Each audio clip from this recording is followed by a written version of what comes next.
Hi friends, welcome to Joe சமையல். இன்றைக்கி நம்ம வீடியோவில் என்ன பார்க்க போகிறோன்னா, சூப்பரான ப்ரோட்டீன் ரிச் வெஜிடபிள் தோசா எப்படி பண்ணுறதுன்னு பார்க்கலாம் ஃப்ரெண்ட்ஸ். இந்த தோசாவை வீக்லி ஒன்ஸ் கண்டிப்பாக ட்ரை பண்ணி பாருங்கள் ஃப்ரெண்ட்ஸ். டேஸ்ட்டு சூப்பராக இருக்கும். வாங்க ஃப்ரெண்ட்ஸ், இந்த ப்ரோட்டீன் ரிச் வெஜிடபிள் தோசை எப்படி பண்ணுறதுன்னு பார்க்கலாம். இதுக்கு தேவையான வெஜிடபிள்ஸ் எல்லாமே நான் ஃபைனாக சாப் பண்ணி வச்சுருக்கேன். ஒரு ஆனியன் ஃபைனாக சாப் பண்ணி வச்சுக்கோங்க. முட்டைகோஸ், கேரட் எல்லாமே துருவி வச்சுருக்கேன். பச்சை மிளகா தேவையான அளவுக்கு கட் பண்ணி வச்சுருக்கேன். கேப்சிகமும் நான் நல்லா துருவினதுனால உங்களுக்கு தெரியல ஃப்ரெண்ட்ஸ், கேப்சிகமும் நல்லா துருவி வச்சுருக்கேன் நான். அதுக்கப்புறம் தேவையான அளவு கருவேப்பிலை எடுத்து வச்சுருக்கேன். இப்போ வாங்க எப்படி பண்ணுறதுன்னு பார்க்கலாம். கடாயில் தேவையான அளவு ஆயில் ஆட் பண்ணிக்கோங்க. ஆயிலில் நம்ம கட் பண்ணி வச்சுருந்த ஆனியன் ஆட் பண்ணி நல்லா வதக்கி விட்டுக்கோங்க. சும்மா கொஞ்சம் பச்சை மிளகாவும் கொஞ்சமாக கருவேப்பிலையும் சேர்த்து நல்லா வதக்கி விட்டுக்கோங்க. நம்ம லைட்டாக ஒன் பை ஒன்னாக நம்ம ஆட் பண்ணிகிட்டே வர வேண்டியதான் ஃப்ரெண்ட்ஸ். வதக்கி நம்ம எல்லா வெஜிடபிள்ஸும் ஆட் பண்ணிகிட்டே வர வேண்டியது தான். ரொம்ப ஈஸியான ஒரு ரெசிபி. ரொம்ப ஃபில்லிங்காக இருக்கும். இந்த ஒரு தோசை சாப்பிட்டா கூட நமக்கு வயிறு நல்லா ஃபில்லிங்காக இருக்கும். ஸோ இப்போ நான் கேப்சிகம், கேபேஜ் அண்ட் கேரட் எல்லாமே நான் ஒன் பை ஒன்னாக ஆட் பண்ண போகிறேன் ஃப்ரெண்ட்ஸ். கூடவே கருவேப்பிலை ஆட் பண்ணிக்கோங்க, கேரட் ஆட் பண்ணிக்கோங்க. எல்லாமே ஆட் பண்ணி நல்லா வதக்கி விடுங்க. நான் கேப்சிகம் ஃபைனாக சாப் பண்ணாமல் துருவுனதுனால உங்களுக்கு தெரியல. ஸோ நல்லா துருவுனதுனால ஃபைனாக நல்லா ஆக்சுவலி அந்த பச்சை மிளகாய் ஒரு லைட் க்ரீனிஷாக தருது பார்த்திங்கன்னா, அது கேப்சிகம் தான்.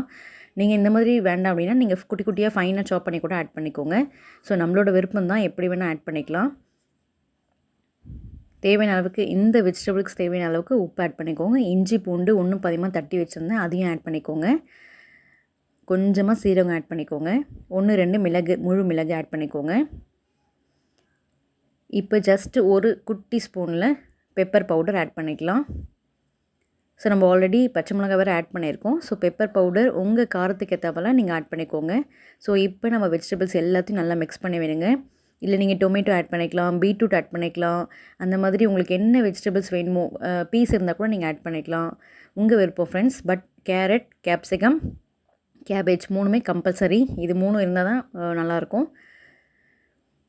இது எல்லாமே ஆட் பண்ணி நல்லா நல்லா ஃப்ரை பண்ணி விடுங்க. கொஞ்சம் அந்த பச்சை வாசனை போகிற அளவுக்கு ஃப்ரை பண்ணி விடுங்க. உங்கள் வீட்டில் பச்சை வாசனை அதாவது பச்சையாக வெஜிடபிள்ஸ் சாப்பிடுவாங்க அப்படின்னா நீங்கள் லேசாக வதக்கினா போதும். இப்போ தோசை ஊற்றிக்கலாம். நல்லா எவ்வளோ தின்னாக ஊற்ற முடியுமோ அவ்வளோ தின்னாக தோசை ஊற்றிக்கோங்க. தோசை வேகிறதுக்குள்ளே அந்த மாவு மாதிரி இருக்கும் பார்த்தியா, ஸோ அந்த டைம்லேயே நம்ம வெஜிடபிள்ஸ் எடுத்து டக்குன்னு ஃபுல்லாக போட்டுடணும். அப்போ தான் உங்களை தோசையில் அந்த வெஜிடபிள்ஸ் ஒட்டும். நல்லா உங்களுக்கு எவ்வளோ வெஜிடபிள்ஸ் வேணுமோ அவ்வளோ வெஜிடபிள்ஸ் அதில் ஃபுல்லாக நடுவில் ஸ்டஃப் பண்ணிவிட்டு உங்களுக்கு நெய் சுற்றி ஒரு ஸ்பூன் ஊற்றிக்கோங்க.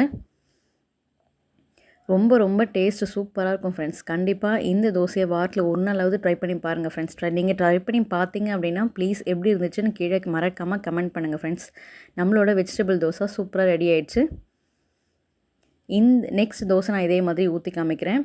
இந்த வெஜிடபிள் தோசை பார்த்திங்கன்னா நமக்கு சைட் டிஷ் எதுவுமே தேவையில்லை ஃப்ரெண்ட்ஸ். நம்ம சூடாக வெஜிடபிள் தோசை செஞ்சோம் அப்படின்னா கடகடன்னு உட்காந்து சாப்பிட்றலாம். அந்தளவுக்கு ஃப்ளேவராகவும் டேஸ்டியாகவும் சூப்பராக இருக்கும் ஃப்ரெண்ட்ஸ். ஏன்னா சட்னி, சாம்பார் எதுவுமே நம்ம சைட் டிஷ்ஷே வேண்டாம், அப்படியே சாப்பிட்றலாம். செம்ம டேஸ்ட்டாக இருக்கும்.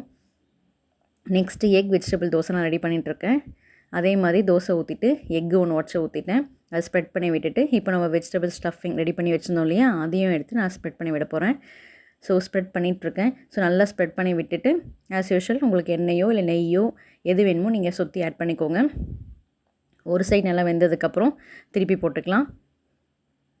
ஸோ நம்மளோட சூப்பரான எக் வெஜிடபிள் தோசாவும் ரெடி ஆகிடுச்சு. நீங்கள் வெஜிடேரியனாக இருந்தீங்க அப்படின்னா வெஜிடபிள் தோசை சாப்பிடுங்க. நீங்கள் நான்வெஜ்ஜாக இருந்தீங்கன்னா கண்டிப்பாக இந்த எக் வெஜிடபிள் தோசாவை ட்ரை பண்ணி பாருங்கள். ரொம்ப டேஸ்டியான protein rich vegetable dosa and vegetable egg dosa ready ஆகிடுச்சு. கண்டிப்பாக இந்த ரெசிபி உங்கள் எல்லாருக்குமே பிடிச்சிருந்துருக்குன்னு நினைக்கிறேன் ஃப்ரெண்ட்ஸ். பிடிச்சிருந்தால் மறக்காமல் என் வீடியோக்கு ஒரு லைக் கொடுங்க. இன்னொன்று என் சேனலை சப்ஸ்கிரைப் பண்ணலை அப்படின்னா ப்ளீஸ் ஃப்ரெண்ட்ஸ் என் சேனலை சப்ஸ்கிரைப் பண்ணி வச்சுக்கோங்க. கூடவே ஒரு பெல் ஐக்கான் வரும், அதையும் கிளிக் பண்ணி வச்சுக்கோங்க ஃப்ரெண்ட்ஸ். ஸோ தட் என்னோடய வீடியோவை நீங்கள் மிஸ் பண்ணாமல் பார்க்கலாம். தேங்க்ஸ் ஃபார் வாட்சிங். தேங்க்யூ.